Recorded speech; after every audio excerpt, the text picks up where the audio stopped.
Welcome, League of Legends enthusiasts, League of Legends journeymen, explorers, League of Legends lovers, because we love League of Legends and League of Legends solo queue on the Broken by concept. Last episode was our ranked guide.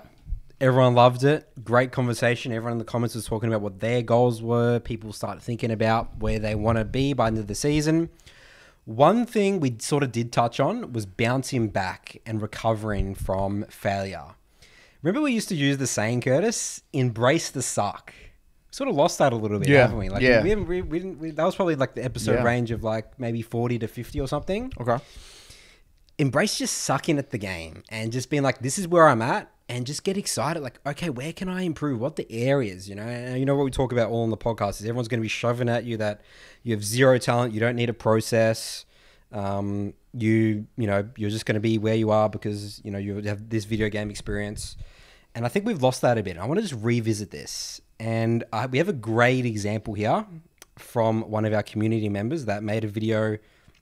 He made it like a New Year's resolution or like a New Year's just thinking about his journey and talking about his process. And obviously we're very process oriented. We talk about, you know, the 3-block process. That's what we're known for on the podcast, you know, the reviewing, all that sort of stuff. And, you know, we talk about our stories where we relapse on the process and we fuck up, right?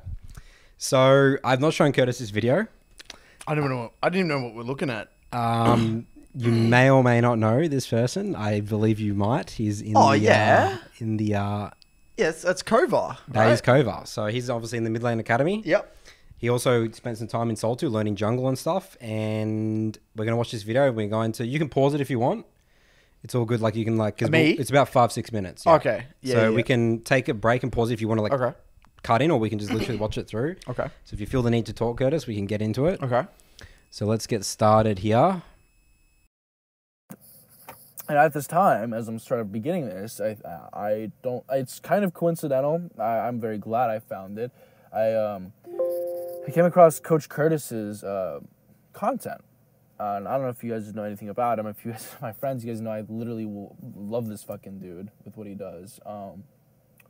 But you know, he introduced content about like basically how the fuck to have a healthy relationship with League, and the only thing I'd ever had was a self-destructive, fucking horrible relationship with the game where I literally made me want to kill myself, quite frankly, and it was destroying every area of my life. So I watched that an hour and a half long video, and I held on to that with all my might.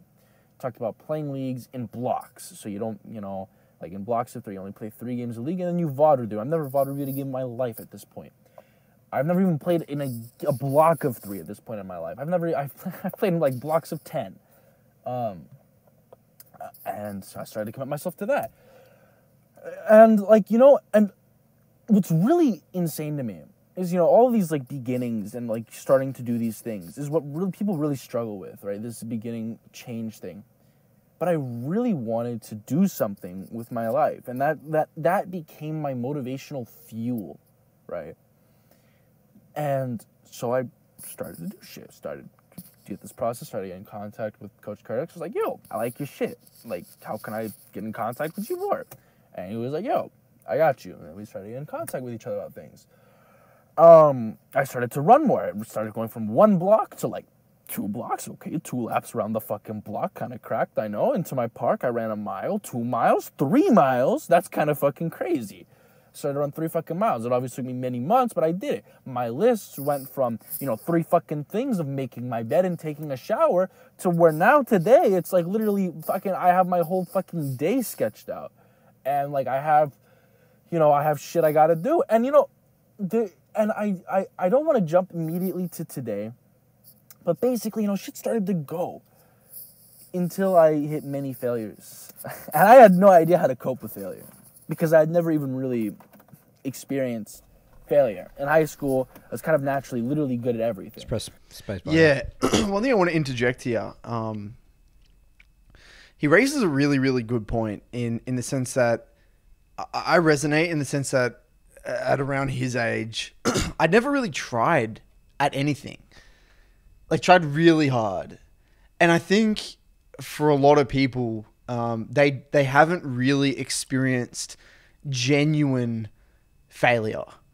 Like where you've Tried really hard at something, yeah. and failed. Like it's a very scary thing the first time you do that, because in a way you're sheltered from failure your whole life.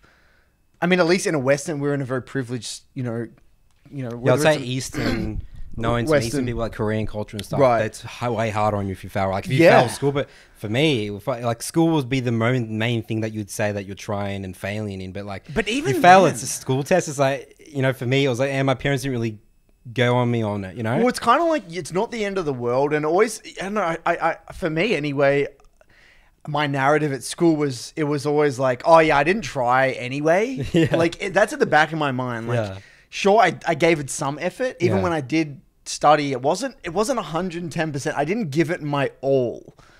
And, I think, that's actually the danger of trying at League. We don't talk about that much, is that if you do commit yourself to 3 blocks, inevitably, you've bought this narrative, which is, okay, I'm going to do 3 blocks. I'm going to have learning objectives. I'm actually going to review it. I'm going to get better. But when those results don't come either as fast as you think, or maybe not as easily as you think they might be, that can be very shocking. Because this is the first time you've actually followed a process. You've tried, you've scheduled, you've ticked all the boxes in your mind. And then when stuff doesn't go your way, or at least in the short term, that's scary. Especially when, we talk about it all the time. We talk about the results we get with students, but we probably talk about, there's many people that follow the process and going backwards as well and all that sort of stuff as well. So this gets results, but I think that it's also showing that you need to refine it, chip away at it, come up with one for your own. And the failure part, we miss it. We miss it, yeah. And we did an episode talking about how League was like Squid Game, and it was like opposite to Squid Game in the sense you don't see the people that fail. Yep. Like on Squid Game, all the bodies are there and you see it in front of you, whereas in League we don't. Like you only look at the people that survive. Because you're only versed the people that are at your rank in a way, right? So, straight away, that's the first thing that jumps out to me. Like he's done a really good job. He started. The start is the hardest bit, right? He's done the start, getting into that routine, and he's starting to probably see some results. Inevitably, at some point, you're going to plateau. He's got hit, punched in the face. What is he going to do now? And every fucking teacher jerked me off left and right, metaphorically speaking.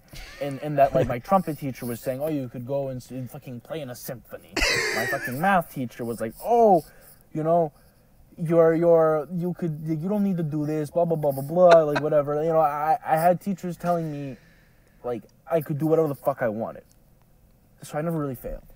Yeah, that's just so dangerous, man. Like, and that's the thing. Imagine telling a student, a kid, and I hate this about the school education system. You're so talented. You can do this. And without like looking at, like, that's not sure what they should be saying. They should be saying, you're working really hard. Yeah. This is what you could do if you continue, and this is what the pathway will look like, and this is what the best do. But instead of being like, you can play the sympathy. How does Kova here know what playing in the sympathy is like? Even that teacher probably isn't. No. Have they ever played in one of those like before?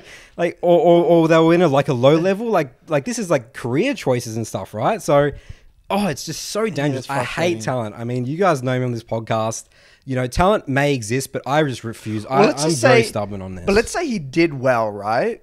The way the conversation should go is, okay, so what did you do out of interest? The behaviors. What are the behaviors that you did well this test? And the teacher should ask, so out of interest, Cove, how did you get this good result? What did you do for preparation? And if he says, look, I barely studied. I barely studied. Yeah. Well, the teacher should actually express disappointment. That's actually how it should go. Like, not disappointment, but you could go higher than this. You could do better than that. The teacher should be pushing you in that way. It's true, and it's scary. I resonate a lot with that. And then with League, as I'm going about this process, I'm doing my shit. All of a sudden, I lost on one of huge loss streaks, and I reverted on my process. All of a sudden, I stopped playing in blocks, and I fucking reverted to playing in blocks of 10 again. All of a sudden, I reverted, and I started telling people to kill themselves. All of a sudden, I reverted, and I stopped running. All of a sudden, I reverted, and I wasn't doing anything. I didn't expect that. I didn't expect that at all. Shit, fireworks. I thought that the moment you begin to go down a process of improvement, you just start to improve. And I didn't realize that you would go down and fuck up. I fucked up. I reverted. I remember I hit D2 for the first time in like March.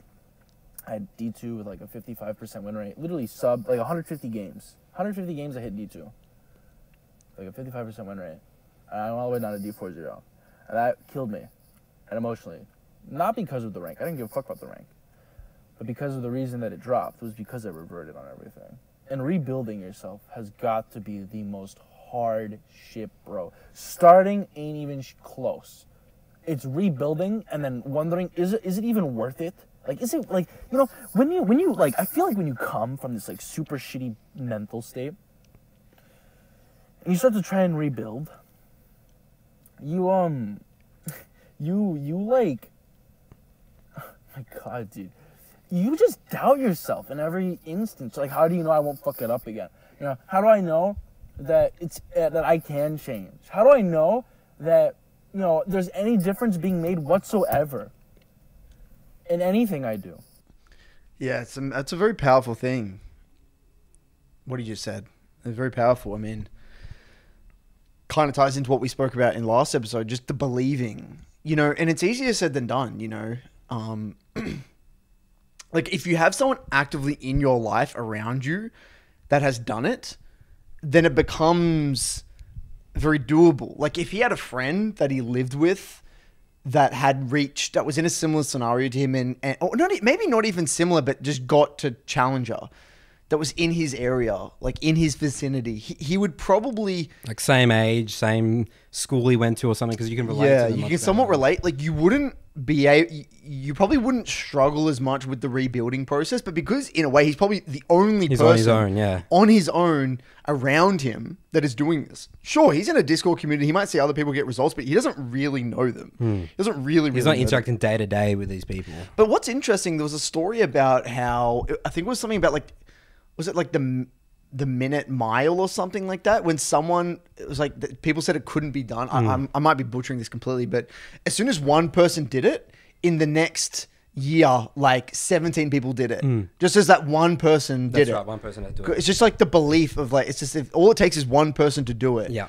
And in a way, when you're doing this for the first time, like, he got to D2. So the process, when he's doing the process for the first time. So he's got to D2 for the first time. Yeah. Right. Got to D2, and now he's thinking, like, this is great. He goes back down to D40 LP, and then to get the motivation, because, like, I'm just probably going to get to D2 again. I could just fall back again. Just do the exact same thing. Like, how do I dig myself out of this? How do I believe that I can even get to Master As you Tier? said, believe he could change. You think he would just be, oh, well, I'm just a fuck up. I'm just going to, here we go again. Yeah, that becomes, like, at an identity level. That's just me. Like, I'm going to fail again. Who's to say that won't happen again? But it's, even if you can somehow believe it, how do you bring yourself to do that? It's a good question. And then, you know, it's so difficult. It'd be interesting to see how he dug himself out of this one. And, you know, I actually just read this today. It's from Psychopathic Tops Tweet Longer. Ironically enough, I flamed them earlier, but, you know, he said something that was really cool. It's like bouncing back from low points. It's like, you know, an analogy he used is like, it's like a video game character being resurrected, like Dark Souls. You know, you start back at the very beginning of where you were, your little checkpoint. But you have all the information, everything that you learned before. So you pick yourself up, and you go again. And you lose 100 times, but eventually you make it. So that's what I did. I learned to pick myself up. Which was really tough. Because at that time I didn't know what that meant. And I picked myself up, hit D2 again, hit Master Tier. And I was at D40 Demotion Shield to Master Tier, which was really cool for me. I hit Master Tier for the first time in, like, July. And immediately after that, I hit the biggest fucking hiccup. I went from Master Tier to D40 LP with a Demotion Shield, and that fucking trucked me emotionally. Like, I literally was so fucking depressed, I literally didn't do anything for 2 weeks. Because it's like, we're laughing at this, but like, it's sad. Yeah. Like you can tell, because I remember why I'm laughing is because I was seeing this in real time, right? Yeah. Like, I'm receiving the messages, and I remember because he was streaming when he got Master Tier, and I came into his stream like, congratulations, but be careful. Like, I remember saying, like, you're gonna lose this. Yeah. Like, I told you, I told him, like, I warned him.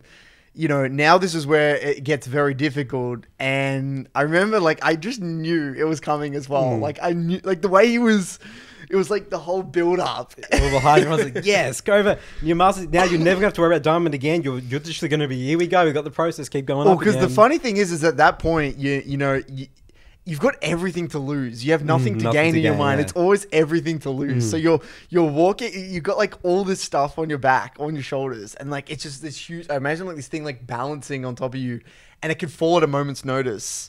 Like that's the way I view it. But that's because he set his goal to get master tier. Like it wasn't to be a grandma or challenger type player or a master tier player. It was just to get that rank. Good enough just to get master. Just to get 0 LP master, you know? And when you're there, that's your goal, it's very dangerous. I mean, I have so many I think everyone who hits master, they bounce back to diamond very quick. I think it's basically, I don't think I've ever seen. I've never seen it, someone stay master tier. Yeah. Like they nearly always drop down to D2 for usually. the first couple of times, yeah. But I think as well, like, and we've said this many, many times. I mean, this is an incredibly complex. Like, there are many variables at play here. Like, we spoke about this specific climb from D2 to master tier, but there's a huge narrative with just versing master tier players, and I think this all ties into. I mean, this is where you don't genuinely believe you're a master tier player, even though you get master tier. You don't believe that you deserve to be here. Like a bit above your level. Like, yeah, I play really well these couple of days, and that's why I'm master. Versus like I'm still probably around D1 play. Well, you can't. It's like this. It's like I'm assuming it's like for someone who gets into the UFC, right, for the first time, they get scouted by Dana White, whatever, and then they fight. You can't call yourself a UFC fighter until you've done many fights in the UFC. Just because you've made it into the UFC, you're technically a UFC fighter on paper. Well, okay, let's see how you do in your first 10 fights. Then let's see what happens. In a way, that has to be your mindset. I'm not really a master tier player if I got there once and I scraped through the bottom of it, So, yeah, it's just funny listening to this. And it's just the constant go high, drop low. I love this journey. Like, this journey is fantastic. Like, the amount of things you learn about yourself and about failure from this this has to happen. Like, this is great character building for Koven. It just has to happen this way, and it's fantastic. He's going to have such painful experiences from this. He could help other people as well and be like, this is exactly what I did. And what can be more painful than that? Like, in a league experience, like, nothing can trump this in a way. No. Like, that's the hardest climb in league in a way. Like, mentally. Like, yeah, sure, the master to challenger is definitely harder, but mentally, this is more difficult in my opinion, D2 to master tier. So he's done this, what the world's, anything that you do from this point, even in life in a way, it's like, well, I've overcome this, the hardest game in the world. As Kova said here, he never knew what that meant, what failure looked like. He didn't know how to bounce back from it. So he's sort of trying to work this out as he's going through it, And again, how crazy, I mean, how old's Kova? Is he 19, 20? I thought he was like 21. 21, I think.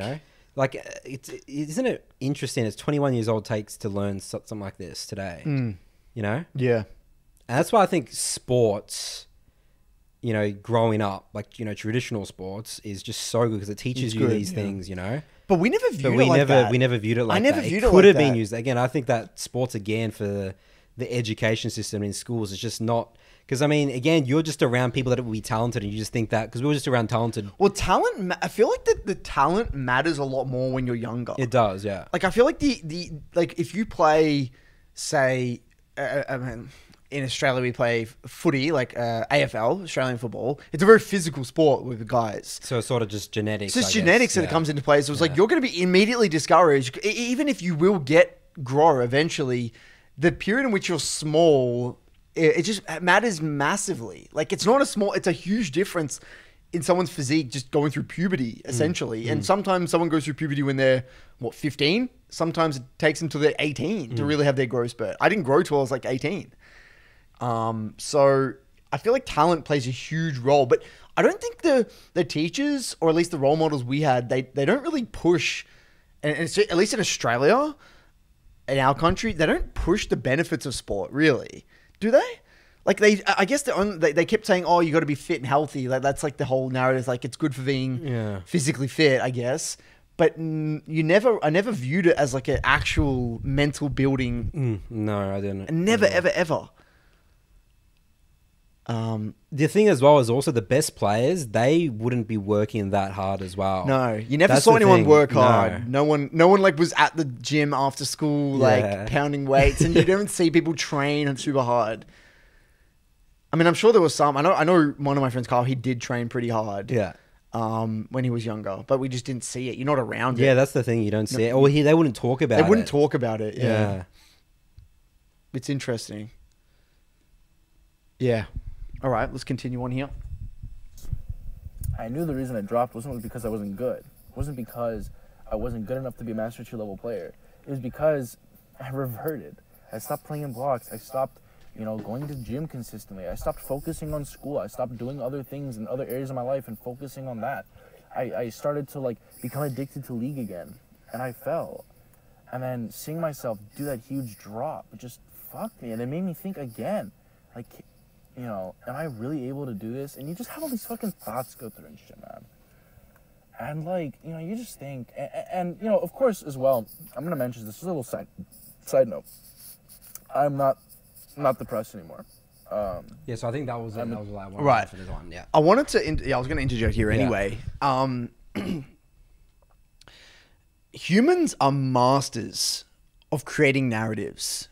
We read this in a book recently that how I can't remember which one it was, that humans, we hate randomness. We can't accept anything being random. If something is remotely random, we'll create any narrative, no matter how ridiculous, to make sense of the randomness in front of us. We cannot, our brains, that's the way we're designed over time. We don't, if something was just genuinely random, like we would say it's the gods, the spirits, it was the karma, it was, X, Y, Z spiritual thing, anything to convince us that we just attach to some narrative, right? And, so as a result of creating these narratives, it's trying to create narratives the entire time. And your mind is running a trillion miles an hour every time you lose. Like every 0-3 block, from what I've seen, at least in the MLA, people try to make sense of that 0-3 block when there's nothing to make sense of. A 0-3 block is a 0-3 block. But you got to prevent yourself from thinking. We just think too much. We think way too much. Yes, we do. Which is a very contradicting statement in a way, because we always talk about how people don't think enough. Yeah. But we think in different. In a different way. Yeah. I mean, this can get. I don't want to kind of. This is getting messy now. Messy, but. Well, you see what I mean? So I guess the thinking, let's say creating a process, the thinking about that and being critical of your process. Yeah. But the great thing about once you have the process down, you don't think anymore, because you're just doing this. And then over time, you're going to have to adjust and see the results. But that's why the 3 block's so good, because it's like, I'm just going to play 3 blocks here. No matter what happens, the LP bam, I'm doing this. And then obviously you need to get into the details and review. But that's it. And then you move on to the next 3 block and the next 3 block and the next 3 block. But you don't have to can't think. But that you're spot on, Nathan. If someone is able to do that, but like Kova said here, it's sticking to those 3 blocks because you're getting distracted. You're getting pulled from so many different ways. Either you think you're really good, so you should play more, or whatever it might be. There's a trillion narratives at play here, but it's sticking to that is just the hardest thing. Because again, the narratives will pull you away from that block process. I said this is even in the ranked guide. Preventing yourself sometimes from playing that 4th game will take. I mean, the most willpower you can drum up. I couldn't think of a moment in my life that's actually required more willpower than not playing that 4th game. Even though it sounds ridiculous to say, that sounds really ridiculous, right? Like, I can't think of a moment in my life that has required more willpower than not to play that 4th game of a block. That's big. It sounds ridiculous, but I can't. It's harder. I'll tell you, for me, it's actually easy if overall my solo queue for the last week has been going pretty good. Right. But if I have had 4 or 5, 3 blocks, 15, 20 games, that will become increasingly harder and harder. Yeah. Yeah. If you're not playing well and you in a way you feel like you want to make up for it, you just want to get more games in, for whatever reason. And that's exactly how you revert on the process. When things start going really bad, that's when because your brain's trying to get you at your weak point. It's looking for an exception as well. Yes. It always wants to think you're an exception. Your brain always thinks you're special and unique. We all want to think we're special, yeah. We're special. We don't need to follow that was process. my story last week, right? Me starting off the season, third person on the O's to get master tier, 24 and like 9 losses, and bam, Nathan, you're not special. Here you go. Your gameplay sucks still. Yep. I mean, it's really great that Kova shared this story. And, I think that you're spot on, Nathan. It's a powerful message, just dealing with failure. We're all going to fail. And, this actually leads to an interesting point. So I've got a client in the MLA named Van. It's a girl, and she very, very switched on. She like really has like a great process, very process oriented, gets into the details, does everything. But the problem with Van and her journey right now is that when she dies, she can't, like, she makes a massive show out of a mistake. She makes a massive show out of a mistake. Now, we're zooming in a little bit here. So let's say it's not even about the loss of the game. It's more about we're zooming into the mistakes within the game itself. So, like, say she's playing really well and then she makes a mistake. That mistake eats her alive to the point where she can't continue to maintain. She loses poise. She's a perfectionist, essentially. And that's one of her narratives. Like, she has to play, this really great game. And she tries to create a narrative out of every mistake. Whereas I play a game, I'll die 7 times. And on the second death, I'm like, yep, this is just noise. It's just a noise death. Like, I remember I played a game versus a Heck Room and I watered the dot brush, and I put it on the edge, but it didn't spot the jungler, and the jungler twice caught me by sitting in the side lane brush. But in my mind, that wouldn't be possible because I would have seen the jungler. You missed it. And then I look in the review and I'm like, wait, where the hell did he get there? Yeah. And I thought it was just because I was not map awareness, but no, just basic mistake. It was basic that the ward, Yeah. well, I actually don't even know, maybe it was a bug or something because the ward was on the edge. I just didn't see him anyway. Yeah. And it was just noise.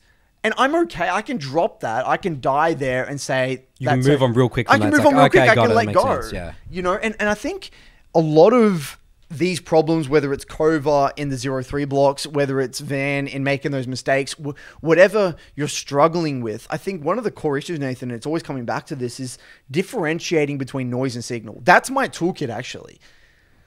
For me, that is actually probably a big focus. It's like my when like you're swimming in a pool and you don't know how to swim and you have like one of those vests on.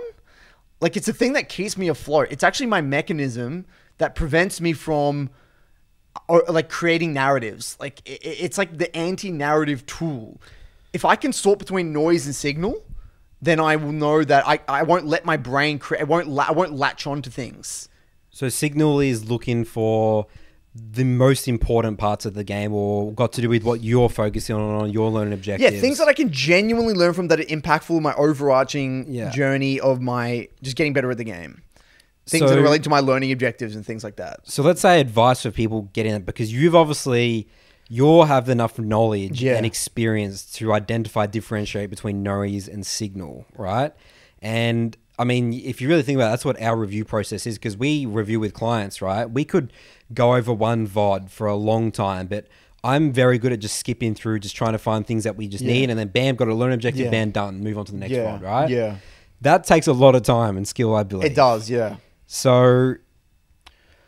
that's what I'm saying. Well, the advice, this is what I said, is that you got to find patterns, is what I said. Yes. And I reiterate, you got to find trends and patterns. Yeah. So this is why I said, if Kova has a 0-3 block, let's say he has 2 0-3 blocks, he shouldn't really start to overemphasize what's happening in those games until he can actually take a step back. Yeah, and look at trends. And one of them, and this is another tool, I'll give you guys, people out there listening, another tool to be able to identify signal and differentiate it from noise.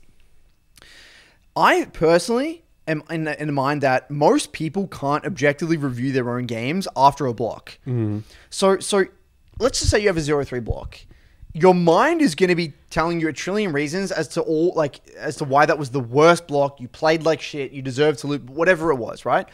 But you don't actually know. Like, you might be able to identify mistakes, but you're not going to be able to zoom out and understand the context of those mistakes really that well. Like, you can still get some learnings, but I still think a beautiful tool is reviewing those games, looking back over them before your next block, like hours later or even a day later. So you say you do a 1-3 block a day, right? Let's say you work and then you come home and then you play your 3 block and then you kind of chill, whatever. Before your next block, if you can schedule even just 20 minutes 15, 20 minutes to just skim over those three games and look at the deaths and why those deaths are happening. Look at what's actually... Take a step back and try and look holistically. What the hell is going on in these games? Am I always late to fights? Am I getting caught out in rotation? Am I dying to ganks? What exactly is happening? Then you can... What I've actually noticed is that you're able to separate. It's like a different version of you. Like, there's you now on the Monday 23rd, and then there's an old you that... In a way, you're like an updated version. You're wiser and older. You're wiser and older, and you can look over it as if like that's not me. That's not you. But when you're on the same day, that's you. Like that's you now, and you're immediately attached at an ego point, from an ego perspective to the results on that day. So I've personally found it really difficult sometimes to be objective about what is actually happening. So if you don't have a review partner or you don't have access to a coach right here, right now, that is a really good tool. A really, really good tool to use. And you'd be surprised if give it a go. Even it sounds a little bit, eccentric, whatever, but just give it a go. Review a day later, I think. Review a day later before the next block. And it's a great warm-up tool as well. It's actually a really good thinking about the game. Get you thinking, it gets your brain warmed up. Seeing some mistakes that are happening. Like imagine if Kova were to do that. Like imagine if he had rough games, went back to D2. At D2, he realized, okay, I'm going to just probably... obviously I didn't do 3 blocks, but step back and look, what's going on here? He probably could have saved himself 300 LP or whatever it was, if he kind of did that. But, that's obviously a different story. Getting yourself to do that's not easy. So the discipline comes in. Yeah. So we need to be on top of this. I think this is a big one we need to reiterate through the entire year, Nathan. Yep. Just being okay with failure. Yep. Being okay with making mistakes. And that the process is not just some linear thing. No. Even if you get results, it may look linear at times, but it's just not going to... It's not always going to go that way. Because all the concepts in League are interconnected. And it's not until you make those connections, you can learn... Once it clicks. It has to click. The connections need to be made between the concepts before the rank actually comes. Was there anything else you wanted to add on to this one? I think that we shout out to Kova. Shout out to Kova. Thanks for sharing that. And hopefully, I thought it could help a lot of people just relate. It's we're not all these perfect little, because, and again, I think we lose touch sometimes with our audience, Curtis, because we're, definitely. We've got this down, but we haven't we've been in the process for a long time now. I do want to add in one thing, and I'm gonna really... I gotta be careful here. So I roast Steve all the time on the Discord, right? Steve and I love Steve. Steve's a really great guy. He's been in my Discord for ages. And in a way, he reminds me very similar of Kova. And there's a few people that spring to mind in my Discord personally that have gone through something, they just have a very similar League experience. They have extremely high highs and very, very low lows. And before we get to even Steve, Psyker was someone that I loved. I put in so much effort with Psyker. And sadly, he quit. He went up, did a huge dip, and he never got over that dip. He gave up. And the thing I said to him, he said, cause he didn't get it. He said to me, I just don't, it's not worth that climb, putting back that effort. He got to, I think, D1, D2, whatever it was, went back all the way to plat, wherever it was. And instead of making that, he got stuck at plateaued at plat 4, whatever it was, and never made that push. And I said to him, this is the most, if you quit now, this will actually haunt you, in my opinion. It will haunt you for the rest of your life in whatever endeavor you do. It doesn't matter what you're doing. The fact that you're giving up right now after you put in so much effort is going to send a message to yourself subliminally that you're just a person who gives up when shit gets too hard. And yeah, League might have been not designed for his personality, whatever, but find a way. I told him, once you get to Master Tier, it's just about proving yourself that you can do it. That was his goal that he set out to get. You gave up. And I never forget Psyker. He left 8 months ago, but I'll never forget Psyker because, there are many people that try something and they give up because they're not good with failure. And their expectations are really high. They think too far in the long term. They're not getting into the details now and they're not okay with short-term failure. And it's sad to see the effects that they have on these people. It's not good. Now, tying back to Steve... Steve is another classic example of someone who has high highs. He gets GM 500 LP. I'm the greatest. I'm doing so well. He shows me all these win rates and he's his win streaks and shit. And every time I see the win streaks, I know that in a week from now, there's going to be a loss streak and he's going to go down 300, 400 LP. Does Steven Nader, he follows 3-block process and... No, he doesn't follow the process. He can't get himself to follow the process. Okay, so that makes sense. Well, he then. does sometimes in bits, and then he just doesn't review other games. Like he just skips reviews. Like he thinks he's special, whatever. Yeah. You know, makes exceptions for himself. But the underlying belief in anything, and why I think some people struggle to follow the process and others do, is that I actually don't think they've really convinced themselves that they can get better. Like they still have a fixed mindset. They still think they're talented. Like they actually haven't had the conversation with themselves that I'm actually not talented here. And in order for me to get to the next level, I have to brute force it just through sheer determination. Yeah. Like they And my actually talent will get me haven't, there. Yeah. they haven't had that honest conversation with themselves. Steve still, I guarantee you in the back of his mind, my theory with Steve, and that's what's preventing him from sticking to the 3 blocks, genuinely believes whenever he has success, it's not because of the process. It's always because of like something else. He never credits the success to the process. He always credits to something else because maybe it makes him feel better. Maybe it makes him feel smarter, or I don't know. But a lot of people I've noticed, same with Psyker, they tie it back to talent. They tie it back to whatever it is. It's them. It's not the process for some reason. And it's worrying, you know? And I look at Steve and I think, man, if this guy just stuck to it and just truly, stuck to this and developed his growth mindset through this process, he'd be a really great player and get a lot of success and a lot of contentment out of the game. And the thing is, you've had so many conversations. He knows what you think, but he knows just what I think. can't do it. No, It's crazy, isn't it? just can't do it. I mean, the funniest thing, I mean, you guys just got to look at Curtis as example, just the way the season starts. Like, Curtis just does the same boring thing every year, every season. Well, once you figured out the 3-block process, right? I mean, but you would have had your own process even when you were getting Challenger in season 8 and 9. You just had a view of the game and you just knew eventually. I guess you had a lot of belief, I'd say, probably. You were probably really confident in your skills and, with your ability on control majors. But I mean, now, you just, like everyone, like, do you know how many people, I even checked your Discord when you weren't playing at all at the beginning of the season. What's Curtis doing? What's going on? And obviously you had COVID and stuff, but people were like panicking that you weren't playing, Like I had people message me like, why is Curtis not playing? And I said, he's sick, but he'll just come back. I'm the turtle, dude. You're just a turtle.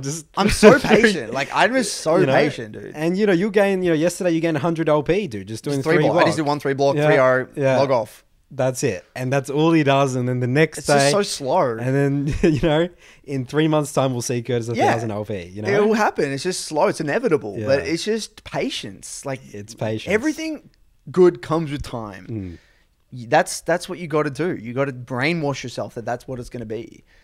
And it's not sexy. And I'm going to have 0 3 blocks like I do. So boring. Yeah, I mean, you were struggling him out to get past 100 LP. And then, but I didn't really view it as that. But you wouldn't have viewed it. But if someone looked at your OPG, you're like, this guy's struggling, I've never viewed it like that. That's just a couple of days, some noise. Yeah, I never view it like that. It's like, I never even look at the LP, by the way. Yeah. Like, I remember you came in and you said something like, oh, I'm 20 LP higher than you, right? In my mind, like, I don't... No, I knew you didn't give a fuck. I was just like, I never give a fuck about LP. It's like, okay, see where, I look at the players now that are higher elo. Yeah. And it's like, okay, I'll be better let's see where everyone is going to be in That's right. 7 months' time. Well, it's because you've experienced that over and over That's again. it, People every season. get high elo and then they drop. Every season. Look at, people There's get no high elo at process. the start and then look where they are. Or in a year from now. Yeah. Doesn't matter. Just doesn't matter. Okay, so I want to talk about, I've been bugged by a lot of people talking about that Parth doc. He did like some big thesis thing. So he's the general manager of Now, TSM. look, just clarify, this podcast is not about esports. It's not about... Solo Q podcast. This is a solo queue podcast. But because a lot of people have asked for our take on this, whatever you want to call it, like a thesis.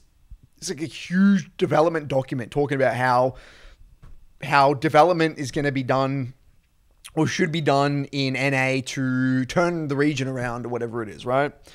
Now, look, I'm going to be completely frank. I could not get myself to read that thing. It's very long. I think it's like 56 pages. It's got graphs. It's got buzzwords. It's the whole shebang. It's like you got to have a PhD in League of Legends to bloody read that thing. I'm not smart enough to read that. Don't have a PhD. I don't have the attention span to read that. Yeah. But I skimmed through some of the stuff. I read through some of the key points, and I want to clarify my stance here. And feel free to jump in whenever, Nathan.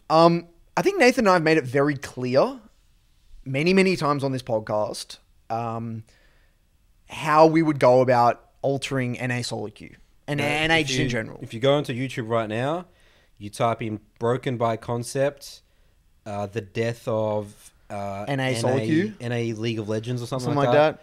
And then the other one was the Champions queue. Those are the two episodes. If you type in, that's where we talk about. Right. So very simply, TLDR, everything revolves around solo queue. Solo queue is, I mean, the servers that have the best solo queue will have the best players, and they will have the best teams, and then they'll win. Simple as that. If you really simplify it. Now, this whole document that Parth put out, sure, there's some very intelligent concepts, graphs, buzzwords like, you know, development, different stages, and getting people to play different games, and they should come in at this age and play multi-roles and do all this shit, right? There's some crazy stuff in here, right? The one thing that I really want to kind of look at is like, okay, let's look at who wrote this. Parth. Who is this guy? He's been, a coach of TSM for a few years, 5-6 years, whatever it is. He's been around in TSM and that scene. He was like an analyst, and then he was like a coach. Now he's like a general manager. General manager. You know, he's been around that whole esports scene for a very long time now. You know, and this is the thing, is that what does Parth really know about really developing talent? Like, what does he really know?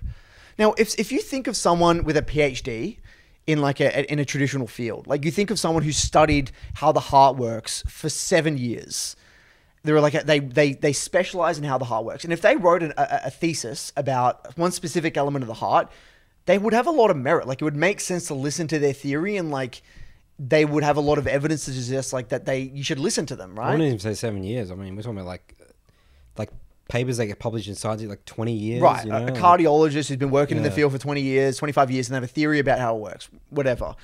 You know, chances are that what he's saying has some merit. Like, you should probably give it a read and listen. It would probably make sense. The problem with Parth, right, and this is nothing against him personally, and I get he's just having a crack and he's just trying to help the scene, but this sort of thing can't come from someone that hasn't got to very high elo themselves before and competed at a professional level, and it can't come from someone who hasn't gone hand-to-hand combat with clients.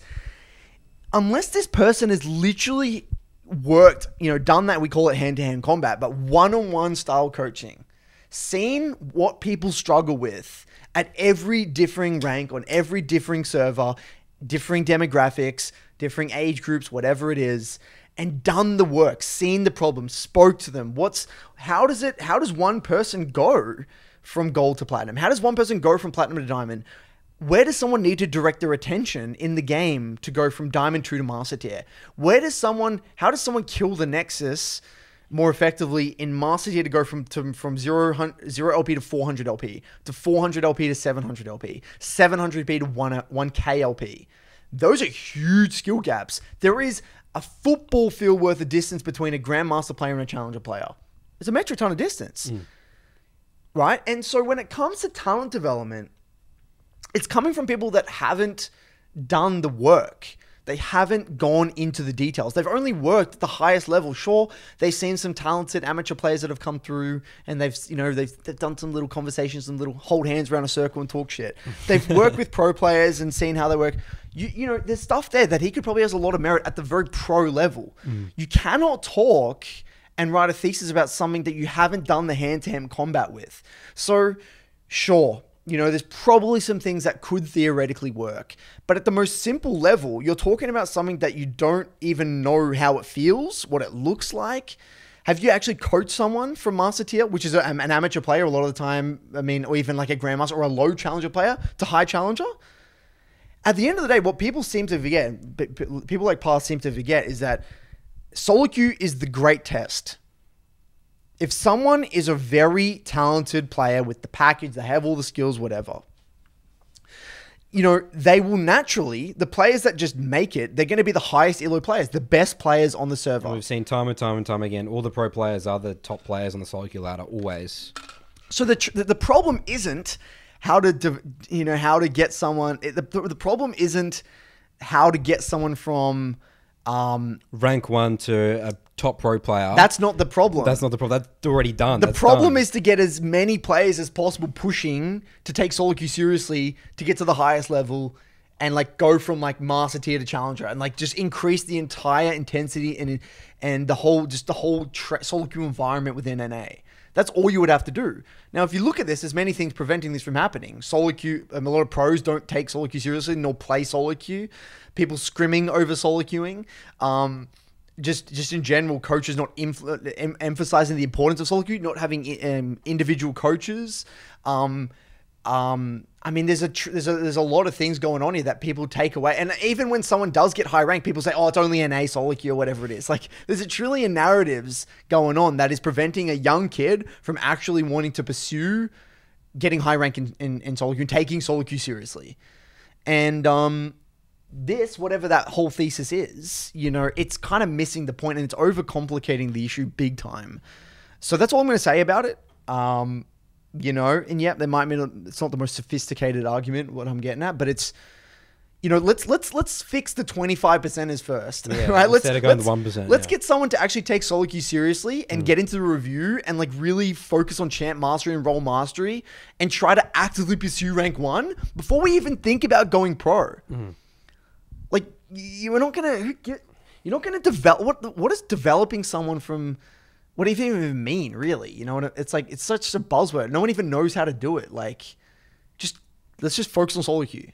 That's the thing that has worked. And let's just get good at doing that. Let's get people high ranked as possible. Make the solo queue environment incredibly intense and competitive. And period. I have an example of lack of accountability as well. This comes from pro players. I'm going to straight up call out. Jensen was reviewing a game with Will. He's my high elo NA Challenger client. Jensen maps completely. Enemy team's all missing. 5 people missing. Yep. His team's resetting. He's got a Yumi on his side. He's pretty fed. Roaming bot sees someone wants to go kill him, blames the Yumi for not using her abilities, right? And yeah, sure, she missed, you know, there was a really bad ult or Q or whatever, but either way, he was going to die there, right? And then he's blaming the Yumi. And if you just read the map for 2 seconds, he could do this, but he couldn't do it in the moment because pro players apparently can't look objectively at even a solo queue game. He just didn't get it, you know, and just blaming someone else for his mistake.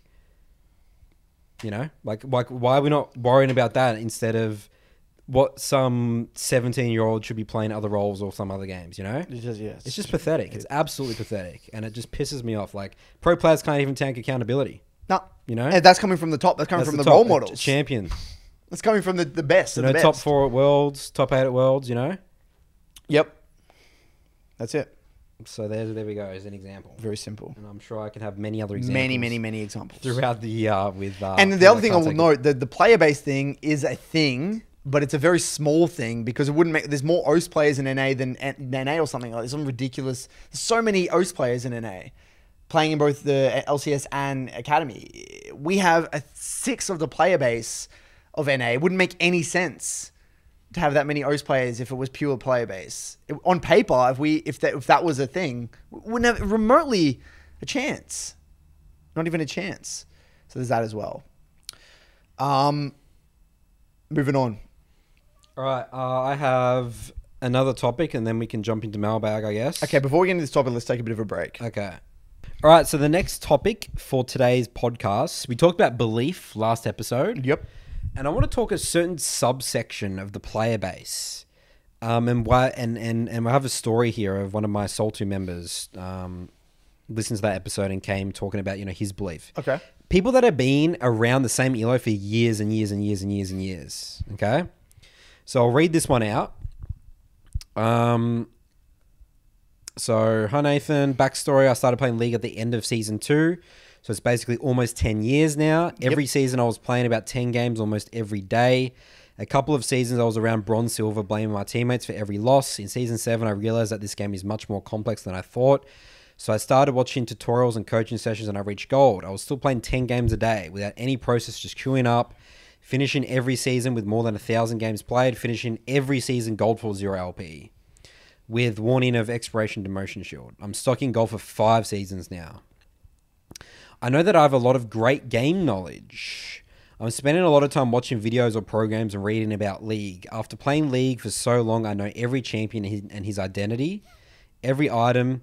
When I watch my replays or other games, I can easily identify win cons and lane states, what play is the right one at specific situation, and what's going to happen next. My main problem is, how am I stuck in gold if I know so much about this game? What am I doing wrong? I couldn't find an answer to that, and that's why I decided to join Sol2. Shortly after that, I discovered BBC and I started listening to the podcast. These two things have increased my knowledge of the game even more.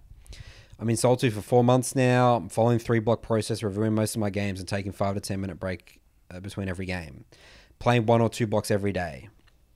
I didn't rank up at the end of the season, and in pre-season, after playing more than 1,000 games, my MMR was so bad that I was losing 17 and gaining 12. I knew that it would be hard for me to rank up, so I decided to spend that time preparing myself for next season. I was fully focused on learning mechanics and creating good habits, completely ignoring my LP and win ratio. When Season 12 started, I set my goal to reach a 60% win ratio after 50 games. I finished placements in Silver 3. After a couple of days, I had 31 wins and 20 losses, so I made it more than 60% win rate, and then it started. In the last 5 days, I played 5 blocks with the results 2 wins, 13 losses. From great start of the season, I dropped again to 50% win rate. I'm feeling I don't have any influence in the game. Sometimes I'm making mistakes. I know that this loss is my fault, but sometimes I'm having a great game. I don't know what to do. My league experience in the last days was awful. I'm feeling that with my experience, game knowledge, and time that I'm spending to getting better outside the game, I should just fly with ease to medium elo. Meanwhile, I'm struggling low silver. I love league, but for the first time, I'm seriously considering giving up.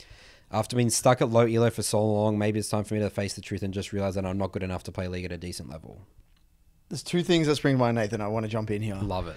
I got a guy in the MLA. Yep. Prab. I've done so many reviews of this guy. Yep. He's from OS. Yeah.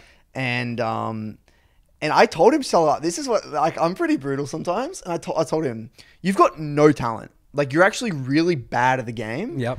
And embrace that. Yep. Like, you're going to, you'll climb, like, you're going to have to put in way more effort Than the average player. and then other people. Because he had no experience to other games before League. Like, he was like a new PC gamer. Like, and he's just, everything's just slow. Yep. And rather than, like, I told him that on purpose. I knew, first of all, he could take it. Yep. He's a very logical dude. Yep. But I wanted to, like, lower his expectations. Like, you're not gonna zoom through plat, you know? And I worked with him, and I said to him, he was a gold 3 player. He was a genuine gold 3 player. Like not like a short-term goal. Like, he's a real gold 3 player. Yep. Like a genuine Yep. gold 3 player. Yep. All the narratives, all the things. Well, just like level of play. Level Like, of he's play. just a Just- genuine gold. Like, Okay. there's nothing. He could play as many games as you want to play. He would be gold 3 for a long ass time. Yeah. And he got all the way from gold 3 Yeah. with knowing barely anything about the game, terrible mechanics, to he got to plat 2 or plat 1. A genuine plat 2, plat 1 player in one season, right? And he said, "Oh, I thought I could get more." And I'm like, "Dude, you were bad at the game.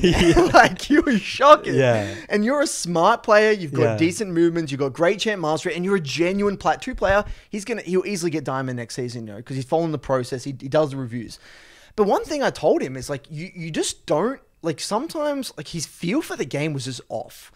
Like, his feel, and this ties into my main point here, which is that, you know, League, I always use this analogy in my VODs, is that League is, it's like 70% surfing, 30% chess.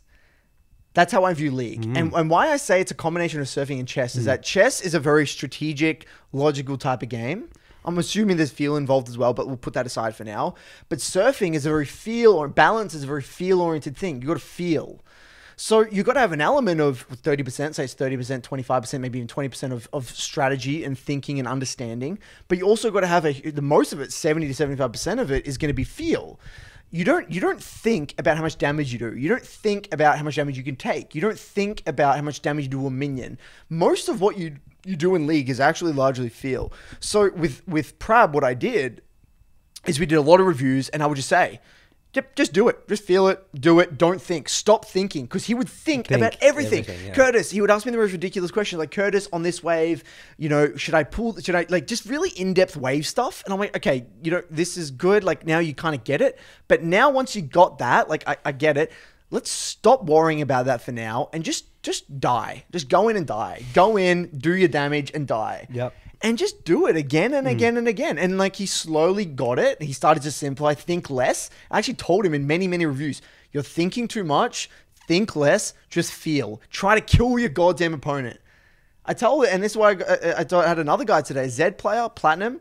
He played 60 games of Zed, and he's like ready to get a review. He understands a lot of the theory, but he's thinking about, wave stage. He's thinking about not dying to ganks. He's thinking about, resets.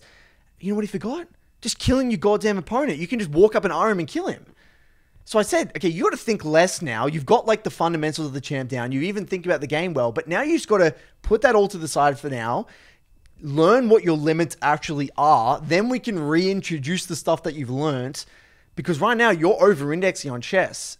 You're playing 70% chess and 30% surfing. You got to do the other way around, man.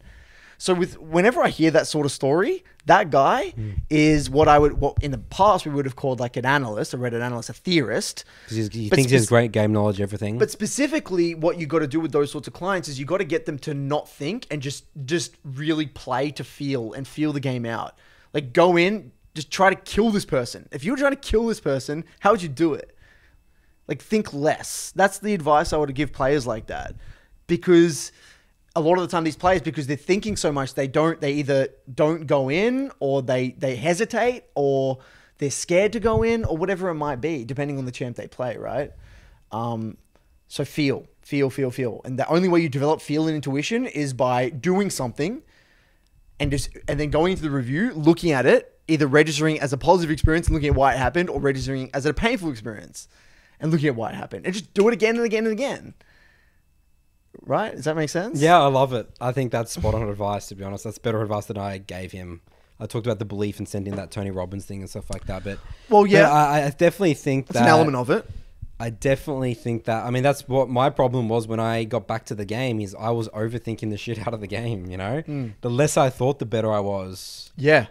Which kind of does your head in. You're like, well, what's the point of everything that I learned? But that stuff comes, it adds on to it. Like the foundation is the feel of your champion. That's the foundation. And then you build from the feel of your champ to how do I replicate certain things. Like, it's kind of like you're never going to know, like you're never going to know what your champ can do unless you actually understand its limitations. Like for a car, for example, say you want to, like you're in Formula One and you want to like get the max, like get every second, every millisecond. Well, if you're driving really conservatively and like trying to overthink, like you're not feeling the car, like some of the feedback in that documentary they gave to some drivers, the good ones and the ones that just didn't make it, they thought too much. They were reading into like there's heaps of stats in Formula One where like you should brake here. I remember specifically, I know I'm going on a lot here, but there was an episode where it went into this is Drive to Survive. Drive to Survive, the documentary. There was one where I think there was one, because in the teams there's like two drivers, right? And then usually there's like one good driver and one that's kind of trying to beat that driver. There's like a kind of like a secondary driver. And the guy that was losing, he kept studying the charts of the better driver. And like, and it shows like when they braked, when they accelerated, and like he would like think about it, trying to think too much. And then already the guy, like the consultant dude, was like, he's just thinking too much. He's not going to be good. Like he needs to feel the car. And like, you're not going to know what you can do unless you feel it out. And I know this is very contradictory to a lot of what we say, but it's kind of I would say it's a somewhat recent finding. For certain people that don't have this problem, they're actually they're on the other spectrum. They all feel and no think. No think. And then you get the all think, no feel. Like, and there's people in the middle of the spectrum. It's a spectrum. And I think, my theory, I mean, I haven't seen his gameplay, but I would assume that he's probably he's the all think, yeah, no, he's an all no. think, yeah. And usually they're very theoretical, like in real life as well. Like they're usually software engineers and stuff like that. It's just that personality type. Great, love it. That's my advice. I think that make a lot of things clicked for me when you said there. Yeah. I forgot about it because that's exactly what. Yeah, I was. That will build your foundation. Yeah. I did want to talk a little bit about here before we go into Mailbag, Nathan. I wanted to talk a bit about my recent role model. And he's a fitness guy. And I've been talking a lot about him in my Discord, in my fitness channel. I've been talking to Nathan a lot about him. And his name's Eric Bugenhagen or something like that, Bergenhagen. And he's this American dude. And he's inspired me a lot. Like, sometimes you latch onto a role model and like they change your view of something. Like you either read a book, you watch this video, and they just change your perspective of something that you thought you already knew a lot about. And this guy's philosophy when it comes to lifting weights is essentially it's all about like intensity and your mindset approaching your when you're going to the gym, like your intensity and the way you're approaching lifting weights, which was very different. I never heard anyone talk about that. It's kind of like when some people stumble across our content, Nathan, and then we talk about mindset. We talk about like sometimes like psychological stuff and like your relationship with the game. If someone hasn't come across that before, it's a shock. You're like, I thought League was all about micro mechanics and just being good at the game. knowledge. And this really blew my mind. And essentially one of the big things he spoke about was, you know, when you come in to the gym, like he said, people all the time just rock up to like just lift the weight. Like they don't come in with the intensity to really go that next level. Like a lot of the time people plateau. Plateaus are a really big thing when it comes to lifting weights and like getting to the next level. And he says one of the biggest reasons people plateau is that it's not that they can't lift the weight. They don't believe that they can lift the weight, and they don't come in with that intensity to really push themselves to that next level. And I think that I've really kind of gelled with this, and I've applied it. We've altered our routine a little bit at the gym, and then also like it's actually shifted my mindset going to the gym. Like I'm doing less exercises I'm coming in with the intention to lift more than I did last time, and I will try my best. I will give it my all. Like I'm putting every ounce of my intensity into that routine. Now, the difference between League and lifting, in lifting, you only need to remain focused for that 30 seconds, right? Whereas in League, you got to remain focused for 35 minutes, and then you're going to queue up and then do a review, and you're going to say for another 35 minutes. The periods of intensity when you're playing League have to be so high for such an extended period of time, which is one of the reasons League is one of the hardest games of all time. It's the duration of it, the constant on. There's no breaks. Like even in chess, right? There's like little miniature lull states or whatever. In League, you're in it from the get-go. And so one thing that, you know, I'm taking from this guy moving through this year is just my overall intensity in just my focus heading into games, like really playing to win and really playing to actively improve, like coming in with that mindset to just dominate and just really, even if I'm improving it, to really focus on it. Like, whereas in the past, I had a problem where I would die to a lot of ganks. And sometimes it would take me a while to kind of get over that. Boom, within this like last 2 days, like I just didn't die to like barely any ganks. Like I was super focused on it. And the intensity. And I had the intensity to not die to ganks. Yeah. You know, and even if it sounds really simple, it does. It's just a mindset. It is for sure. If I'm focused on one aspect of the game, like it happens to me sometimes when I play in Rek'Sai, I get sloppy with my knock up. Sometimes, like, because if I miss a knock up, the game, like, the skirmish is over. Yeah, you lose the skirmish. Because, like, it takes ages to unbarrel again. And you don't get your damage off. Yeah, I don't get my damage. You know, because sometimes you're close on the edge, and sometimes I get sloppy with it. And then literally, you know, sometimes I get sloppy. And I'm like, fuck it. I'm just gonna focus on my clicks. I'm just gonna knock them up every time. Yeah. And then it's a fix. It's fixed. Once you laser focus on it, I'm literally pissed off. Laser focused. Yeah. I'm not gonna miss a knock up. Yeah, and I think that really goes to show. It sounds really simple, but it's just a mindset. Yeah, it's a tiny, small, basic mistake. I mean, theoretically, like Rek'Sai is not hard to like. That's a really easy thing to do, but you can get sloppy, and that one thing could cost you the game.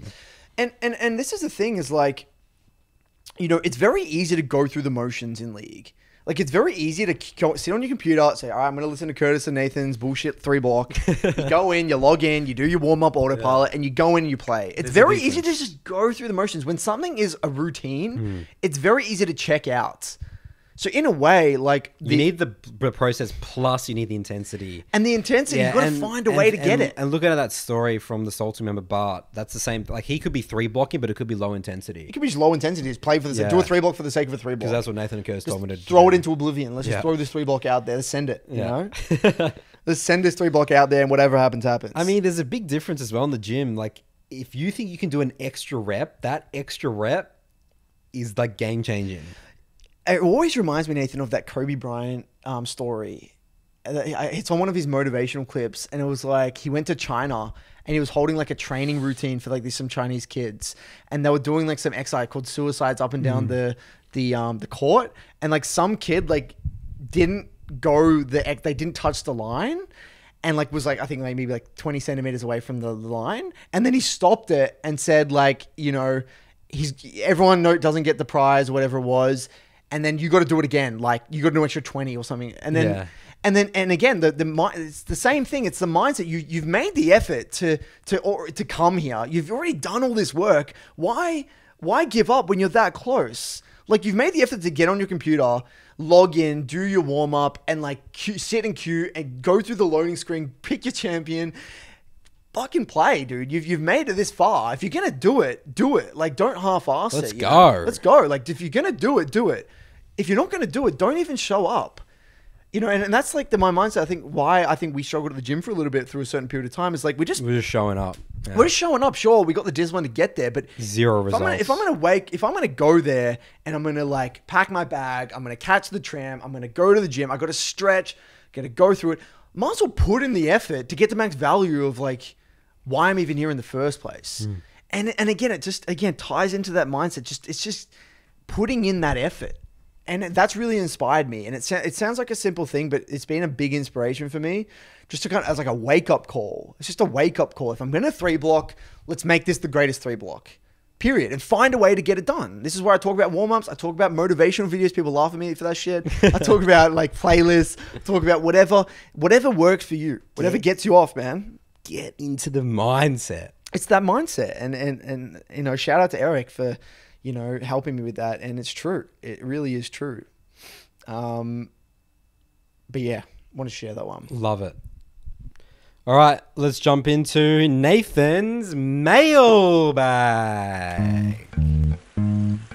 Welcome back for Nathan's mailbag. Jingle, jingle, jingle song. Okay, first question here is from Mr. Fields. Okay. The title of this email is The Support Role. Hello, lads from the Upside Down. I'm a low elo player in NA who needs a bit of encouragement. Recently on your show, you two have spoken at length about the shitty narratives that hang around league player spaces, and the one that does me the most harm is the idea that support players are inherently bad at the game. For the life of me, I cannot let it just roll off my back. I tell myself how stupid it is, how it's just a sophomoric low elo mentality of low elo players who don't value anything but team deathmatch, but it still gets to me. It's very isolating. At one point, it even got me to temporarily quit the game. There was a post on the subreddit where some Korean solo queue player, they all apparently worship as some kind of god, said that support players are bad at the game because they can't last it. And of course, the comments were all about how support mains are bad. Boosted don't deserve their rank, have it easy, e-girl, Janas, the works. Just seeing so many hundreds of comments hating me just because I enjoy playing support just got me in a profound way. It hurt.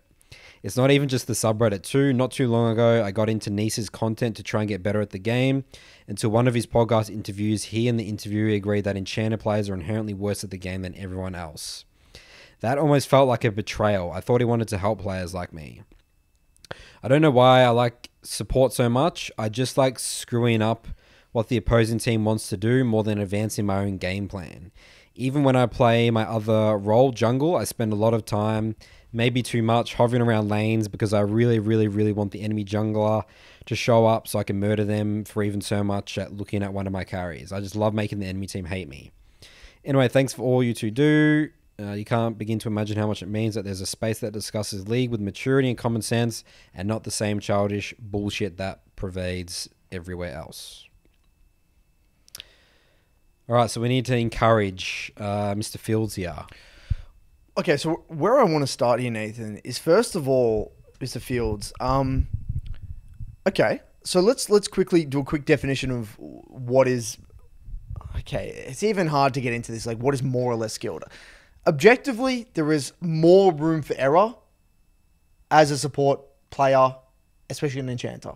Let's just say that is the case. Wait, you mean less room for error? No, there is more room for error. You can make mistakes. Like, if there's less room for error, you can't make as many mistakes. When there's more room for error. Oh, sorry. Yes, correct. Right? Right. So, yes, if I were you, say I love enchanters and you love playing, you know, Sona, Janna, whatever, Soraka, whatever. If it is or isn't harder, if there is or is more room for error, less room for whatever, it doesn't matter. Embrace that and then push it to the limits. And then in a way, like, sure, yep, it might be a little bit easier in the short term. It might be a little bit more room for error. That doesn't mean that doesn't mean you have to abuse that. It doesn't mean you have to like make mistakes. Like you can still hold yourself to a very high standard, play incredibly high level enchanter gameplay. There's a very big difference between a Janna that sits behind their 80 carry or a Sonar that sits behind their 80 carry, farms for 20 minutes and wins at 30 minutes in a team fight.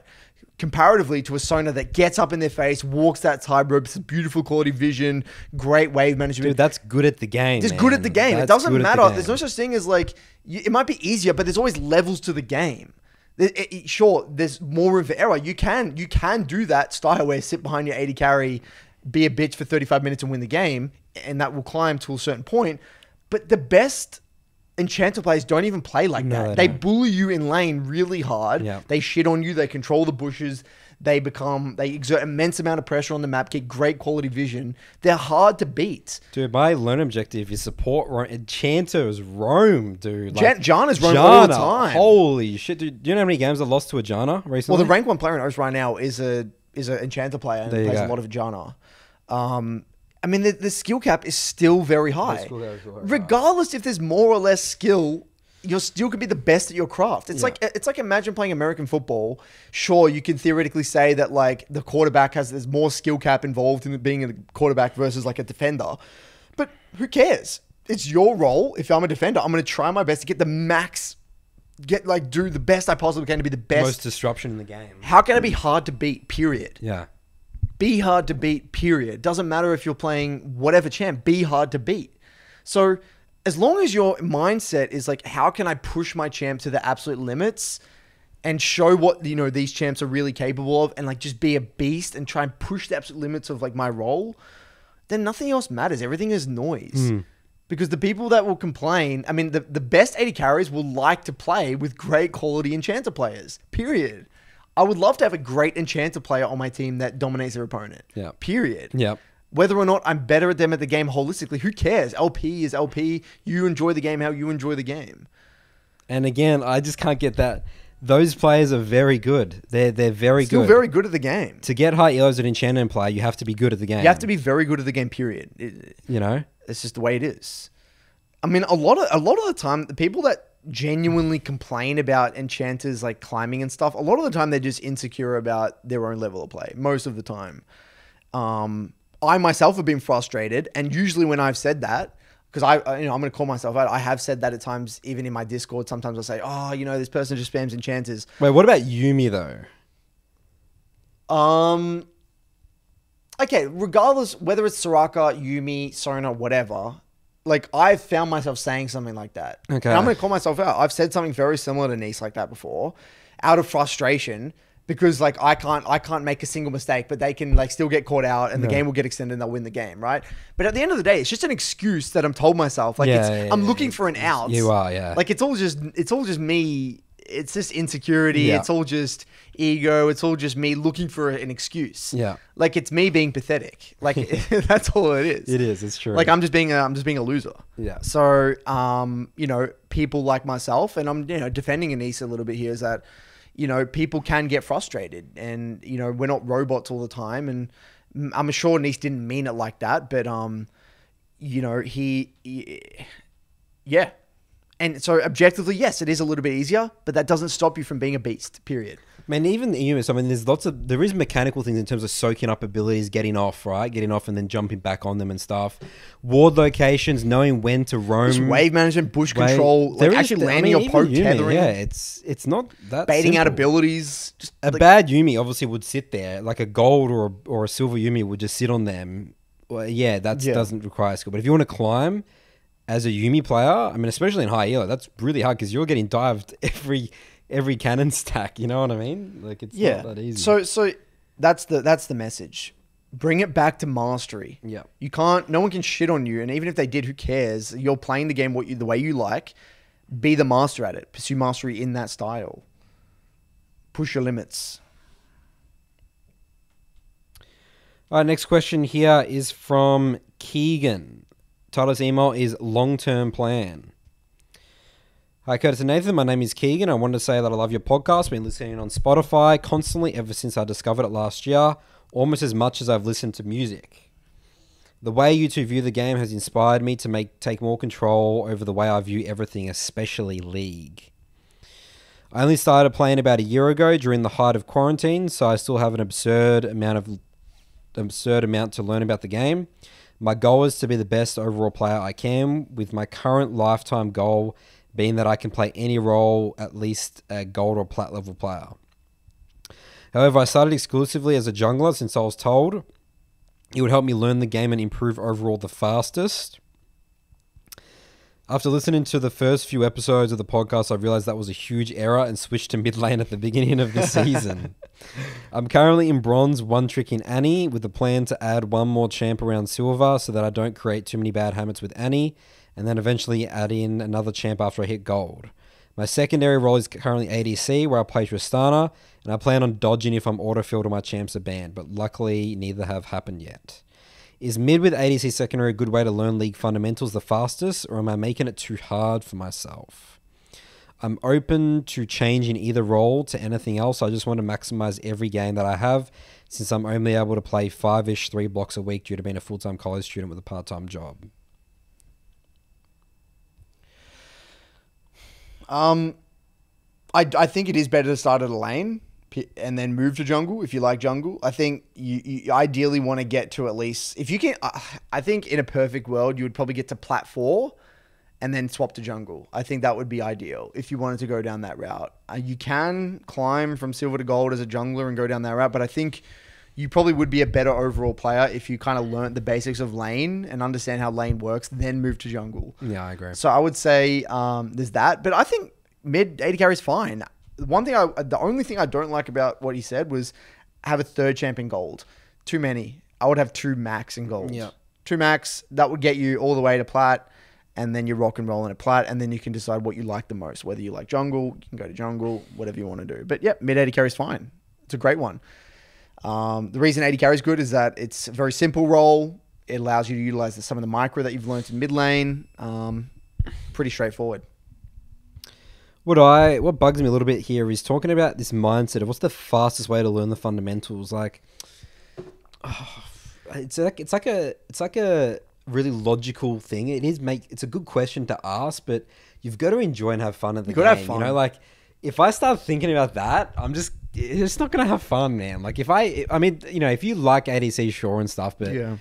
I mean, I brutally learnt the game through the jungle lens, right? I only jungled, basically.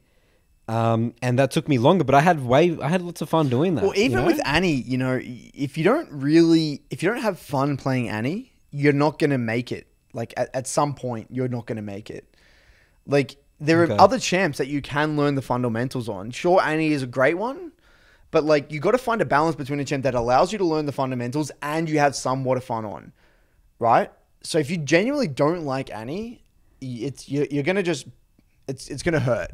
It'll hurt in the long run. So ideally, yeah, if you don't mind Annie, great. You don't have to love her, but as long as you don't dislike her, find a champ. Try and find that balance with a champ that you enjoy / learn. Is pretty simple, straightforward.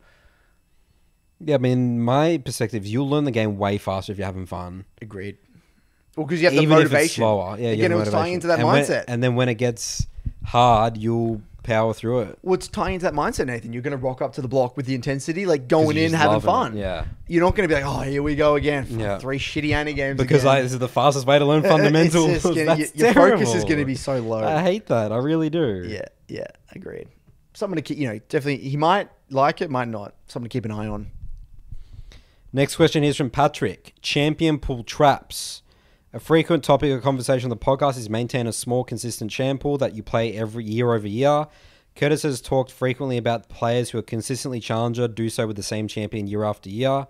However, I've also heard Curtis talk frequently about how Katarina, Malzahar, Vladimir, Yasuo players are setting themselves up for a very hard time.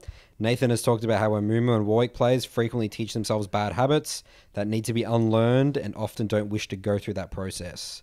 When it comes to champions you love and enjoy, playing win or loss ahead or behind, how does one reconcile that they may be mechanically or fundamentally inappropriate at that point in their journey? It's a tough one. It's not an easy one to answer. Not.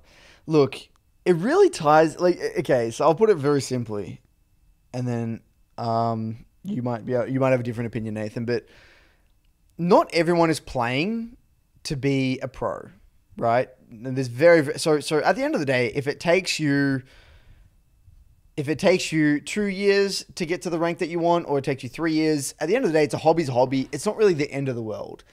So what I'm getting at here is that, let's say objectively you wanted to climb as a Vlad one trick. Sure, you might struggle through certain ranks. You might have a harder time through certain ranks. But at the end of the day, if that's what you enjoy about the game, you love Vladimir, like, yeah, you're going to be on a harder journey, but the difficulty of the journey doesn't matter if you're having fun. So like, what I say is that, it doesn't have to be some perfect smooth journey with the perfect pool. Some people do want that because maybe they want to play competitive, or they want to be their goals to be a very well-rounded player. But some people don't want to be a very well-rounded player. They just want to be really good at like these two champs. Like they want to be a cat, you're a two trick. That is completely fine. We can learn the game through that lens if you really want to. It just might be a little bit trickier. So like, you got to find what is really important to you. Is it really that important for you to play that champ? That's ultimately the question that you can answer. If it's not, let's say you do like it, but it's not really important to you, what I would recommend is learning the game through other champs' lens and then coming back to that later on and like adding it as a niche champ in your pool. If you're a Cassidy one trick, but you feel as though you're not really attached to the champ, like you kind of can easily drop it, but you like the champ, you're not really attached to the champ, expand a little bit, come back to Cassidy, or even have it on the side as your pool, add in maybe another one or two core other champs, and then just have it as your niche pick all the time. You don't have to one trick it, That's like the advice I would give. It's a case by case basis. Yeah. I mean, I'll go back to what I said the last thing. Just having fun is really important. I'll tell you what, I have a story about my lease, and just how even you can get bad habits just from a rune. Like, so Predator, right? I was running Predator Release. Yeah, that was very annoying to deal with. I was playing spamming Predator Release, and I mean, I have criteria for a gank, right? And with Predator, you can actually skip some criteria. I feel like that breaks the whole game. It does break the game a little bit. And I actually noticed I got worse at ganking. Like, for some of them, I actually switched away from Predator Release because I want to try another place like Dark Harvest and scaling more so. And I just exploded. I couldn't play the champ anymore. It was crazy. Predator changes a champ's threat by a massive amount, isn't it? Right? And and then I mean, I've had to get rid of that champ. It's out of my pool now because I just got fucked in terms of like, I was aware, but I wasn't aware of how bad it was affecting me. Because then I started ganking, ganks weren't working because I had to have that extra criteria to make the gank be successful. It's fascinating. It was fascinating, wasn't it? And because it's the muscle memory, because I'm going for the gank every time, and I'm like, this is a good gank, and suddenly I'm playing the same champ. Like, it's like removed an ability. It's like removing an ability from your kit. It has. It's been massive. Yeah. I feel like no other rune in the game does it that big. Maybe Electrocute switching. What would be for mid? Yeah, I don't know. Well, there was a Predator phase mid. Phase Rush? Phase Rush does take time to things, adapt. yeah. It did. Yeah. But not really. I don't think as much as Predator and junglers and just Predator in general. Like, Predator Hecarim, I mean, I'm telling you, man. Like, that makes such a big difference. It does. Such a big difference. Yeah. Predator Vigar changes the champ completely. Yeah, so I thought that was an interesting story to share. You keep looking at the recorder here and it's concerning. Yeah, because the battery's going to die. We're going to do one more. All right, so last one here is from Liam. Advice on getting my act together. Okay. Hello, Curtis and Nathan. For the next 6 weeks, I have the opportunity to do whatever I want. To dedicate that time to getting from Plat 1 to Diamond 2. My typical daily routine for last week was 2 kilometer jog into a 3 block and half-assed VOD review only looking at laning phase. I wouldn't say that's half-ass. It's all right. And then squander my remaining 10 or looking at other people enjoy the game, bad about myself. Wait, and then squander my remaining 10... hours, I'm assuming. Okay. Looking at other people enjoy the game, feeling bad on myself. It seems obvious I can fit 3 to 4 more runs and 3 blocks, but I feel drained after my first, and my mental isn't the same if I do go in and attempt more games for the day. Okay, so he's an extra 10 hours in the day. Okay. So he wants help with his schedule, essentially. Oh, by the way, I don't think exercising before your block is even... You don't need, like, I would actually, if you had the choice to exercise, I would, if I had like a full day, like I would exercise in the middle for sure. Like I would wake up. You want to break up your day. Yeah, I would break up my day with exercise. Like I would like wake up and do some stuff and then like 3 block and then I would exercise, lunch, 3 block. That would be the ideal for me. So 3 block and then exercise, lunch, 3 block and then break again. And then you could even do another one depending on how early you wake up or how late you want to go to sleep. So what are you thinking about, Nathan? You look very confused right now. So I'm thinking about the title of this email and the timeline. The title of this email was advice on getting my act together. And he says, for the next 6 weeks, I have the opportunity. Getting your act together is not a 6-week thing. Like, I'm afraid that it's like, okay, I have this opportunity this time. Now I'm going to change my lifestyle. Like, high-performing individuals are consistent for years and years and years. And I feel like it's just a weird way to frame it. You know what I mean? Like, like I wouldn't be expecting to get my act together in 6 weeks. Oh, that's like the beginning. Like that's like testing things and failing. So you're saying the question should be like, how do I start? Yeah. Like, how do I start? Yeah. It sounds like it's like 6 weeks and I'm just going to be perfect schedule, everything. If you're starting here and you haven't done this recently, you know what I mean? Yeah, you're actually, it's an interesting point, Nathan. I think you're right. I think as well, it shouldn't even be how do we get from plateau to diamond, whatever it was. What did he say? Platinum to diamond, whatever. Platinum 1 to diamond 2. Like, it shouldn't even be rank. I think step number 1 is how do I get my process sorted? And what do I want to do? Like, how do I want my lifestyle to be? Yeah, I think that's a better question. I think you're spot on, Nathan. I mean, 6 weeks is such a short time of the year. Like, it's just going to mean nothing. Like, let's say if you do something and then suddenly you change it again, it's not going to mean anything. Let's say if you create a process for these 6 weeks, it doesn't mean anything to me. Yeah. Yeah, right. Because if you're not going to continue it, it doesn't matter anyway. Yeah. And 6 weeks, you'd barely see the results of a schedule change until like a month, 6 weeks in. Like and you could have fucked it up, and then you would say, "Oh, they haven't got my act together." And then, then all these narratives, "Oh, I'm terrible," you know. By the way, I think if his schedule isn't really good now, what it should be, that's the beginning. Is like let's just figure out how to have like somewhat like start my morning, have like a good first half of the day or something. Like, he's not even gonna like. It's actually, I think, basically impossible for someone to go from 0 to 100. 0 to 100. Yeah. Like you're not gonna go from I'm not a disciplined person to I wake up at 5 a.m. and I go for a run and then I do 3 block and I eat oats and then I do push-ups. Not gonna happen. It's just not gonna happen. You do it for 3 days and bam, back to old habits. Oh, not even. I reckon it wouldn't even last 2 days. Okay, a day, honestly. Right. Yeah. Like, so I'm gonna sleep in. Screw it. You know, I'm just too sore. I'm going to skip today, whatever it might be. Yeah, I mean, what we talked about here was creating good habits. It's just, you got to start small. Just start small. Like, how do I go for maybe one exercise a day, one routine, one run a day? How do I do one good solid 3 block a day? How do I wake up and actually make my breakfast and make my bed and get out, be ready by 8 p.m.? You know, so something simple, like just something really simple. I don't know what he struggles with. He didn't really articulate that. Yeah, he hasn't said before what his routine was. I would start very small. Like, I actually remember, Nathan, you know, when we were first starting our businesses. So we left iWolves, right? And we didn't really know what we're doing. And start our YouTube channels. Start our YouTube channels. And exactly that was even before that. Like, I didn't even really know that I was even going to do a YouTube channel, right? Like I was like, fuck, I didn't even know what I was going to do, right? And then I think you suggested, that was your idea. I'm pretty sure. Yes, it was. Because your idea said, do a YouTube. Like, I'm going to do YouTube. Yep. And I'm like, all right, well, fine. We'll figure it out to build a brand through YouTube, right? Yep. And I'd never even thought of using YouTube, right? And then I remember, like, when I was starting to get into it, at the same time, I was kind of getting into gym. Like, I never thought, like, I want to have... Because my schedule was all over the place. I didn't know what the hell I was doing, right? So then I never thought I'm going to go from being this... sloppy, no, I wasn't lazy, but I just lost version of Curtis to the Coach Curtis I am today. It was like, okay, I just want to make sure that I'm actually going to the gym first. Like, if I can go to the gym, my day's going to be good. Like, even if I screw up you didn't even know what you were doing at the gym at that point, right? Yeah, like, I just getting there. You're just rocking up. I just want to get there. If I can get to the gym shit, and like just lift some heavy shit, like that's, even if that's incredibly inefficient, that's like a great job. Like, I'm happy with that. And then I remember when I first started to do the YouTube, I was like, okay, if I can just like figure out one video, and even if that took me like the entire day, if I can just do like one video here, like that's a start. It builds momentum. That's what we found with YouTube.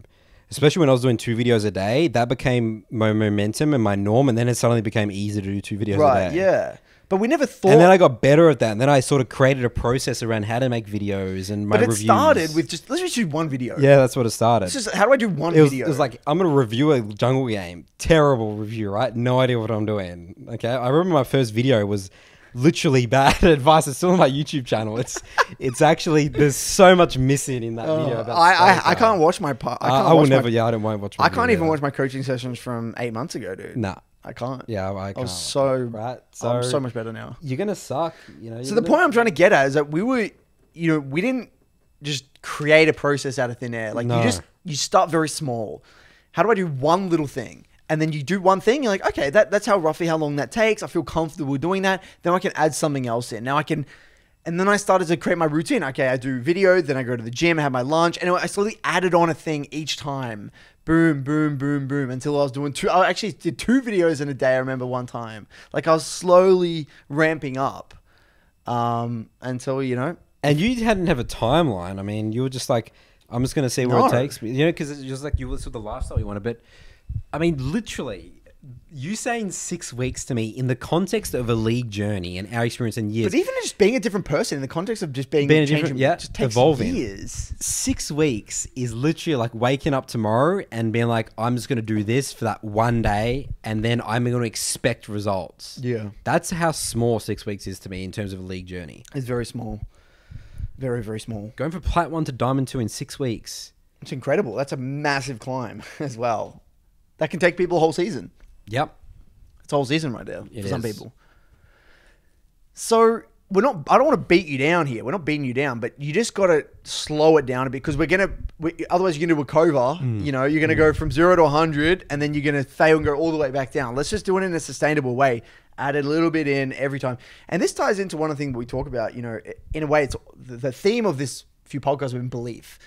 But in the identity, like the whole thing we spoke about, how you got to your beliefs shape your actions and affects your results and therefore impacts your belief of who you are again, right? But when it comes to behavior change, you gotta really, to change like your underlying belief of who you are, it takes a very long time. Like think of it as like this. Every time you do something, say you wake up early that one day, well, that one day only matters if you do it for the next, 2 months. And once you've done it for an extended period of time, it goes from, I wake up early in the morning to like, I'm the type of person who does wake up early in the morning. It becomes you at an identity level. Once you change your identity, that's when shit gets very powerful. That's when you can start to make results. That's when you get big results. So right now, you got to figure out as well what sort of person would get the results that you're looking for. What would a person who gets those results, what do they do? What does their schedule look like? How would they be? And this is more of a personal thing, a bit of a sidetrack here. I don't know if you do this, Nathan, but I always think about what would I want Curtis in the future to look like? Like, what would a Curtis of 2035 look like? Like, what would he look like? What would he be like? How would he speak? When I envision the perfect version, even though this is never going to be a perfect version of myself, but what would that person be? And I always think about that, and that's why like I have these role models, like that Eric guy, and then there's other role models like John Wooden and stuff. And I take bits and pieces. I want that guy's how articulate that guy is. I want that guy's charisma. I want that guy's fun. I want that guy's discipline. I take bits and pieces everywhere, and then I try to visualize that. But in order to get that, to get Jocko Willink's discipline, to get this guy's strength, to get this guy's charisma, I got to like do certain things. I got to get out of my comfort zone and add in one thing at a time. So like, I think it can be helpful sometimes to visualize what sort of person you want to be. Yep, I think so for sure. I think that's what, if you want to be a master or a challenger player, you can visualize, you can literally look at a challenger player's VOD, see the way they're playing their champion. You're not going to be able to execute that the next game, not even close, right? I mean, if you're a gold or but you can start visualizing that's the way he plays the game. When you review games and you look at his games, that's the way I want to be playing the champion. That's the way he thinks. This is the way he moves his character. This is the fights he takes. I think that's important for improving. And sometimes you just mimic it. Yeah. And then you can just Well, that's the great thing about League. You can like mimic it literally. you can literally do the same clicks, the movement, and press the same ones at the same time, and bam. Awesome stuff, man. Hope that helps. All right. Well, that's the end of our podcast today. Good work, everyone. Let's keep on our solo queue journeys. And remember, guys, failure is part of the process. Embrace it. Learn to fail. Try hard. We'll see you guys next episode.